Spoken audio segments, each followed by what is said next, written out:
Moses போல என்னன்னு சொல்லி பார்த்தீங்கன்னா அவரால் தோல்வி தாங்க முடியாது, டிப்ரெஷ் ஆயிடுச்சு. இன்னைக்கு ஒரு ஃபேஷன் ஆகி போச்சு, மூட் ஸ்விங் இருக்குது, எனக்கு டிப்ரெஷனா இருக்குது. ஒருவேளை உண்மையாலுமே மன அழுத்தத்தில் இருக்கிறவங்களுக்கும் மூட் ஸ்விங் இருக்கிறவங்களையும் நான் குறையா சொல்ல வரல, ஆனா அது ஃபேஷன் ஆகி போச்சு. ரைட்? கரெக்ட் தானே நான் பேசுறது? எப்படி 10 வயசு பையனுக்கு டிப்ரெஷன்னா என்னன்னு தெரியும், அழுவாங்க, நாளைக்கு சரியாயிருவாங்க. ஆனா அவங்களே என்ன சொல்றாங்க, எனக்கு டிப்ரெஷனா இருக்குது. மோசஸ் அப்படிதான் ஆயிடுச்சு, தோத்துட்டாரு.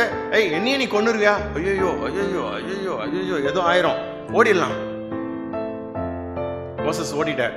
மோசஸ் என்ன நினைச்சிட்டாருன்னா எப்படியாவது சண்டை போட்டு ஜெயிச்சிடலாம் அப்படின்னு நினைக்கிறாரு. கடவுளோட வழி அது இல்ல. ஒரு கண்ணத்தை அரைஞ்சா இன்னொரு கண்ணத்தை காட்டுங்கன்னு சொல்றாங்க, தீமைக்கு எதிர்த்து நிக்காதீங்கன்னு சொல்றாங்க.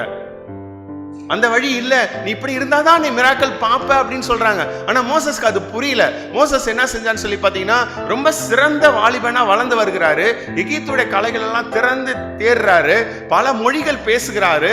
மோசஸ் என்னன்னு சொல்லி பார்த்தா எல்லா வகையான வித்தைகளும் சிறந்து விளங்கிட்டு இருக்கிறாரு. இதெல்லாம் வச்சு நான் ஜெயிச்சலாம் நினைக்கிறாரு. ஆனா தேவனால இந்த மோசஸை வச்சு ஜெயிக்க முடியாது. அப்படி ஜெயிச்சா ஜீசஸ் ஜெயிக்கல, யார் ஜெயிச்சிருப்பா? சாட்டன் ஜெயிச்சிருப்பாப்ல. ஆனா ஜீசஸ்க்கு மோசஸ் வேணும், குழந்தையில இருந்து காப்பாத்தின மோசஸ் வேணும். அதுக்காக என்ன செஞ்சாங்க, தேவன் மோசஸ் என்ன செஞ்சுட்டாங்கன்னா வனாந்தரத்துல சந்திப்போன்னு சொல்லி போயிட்டாங்க.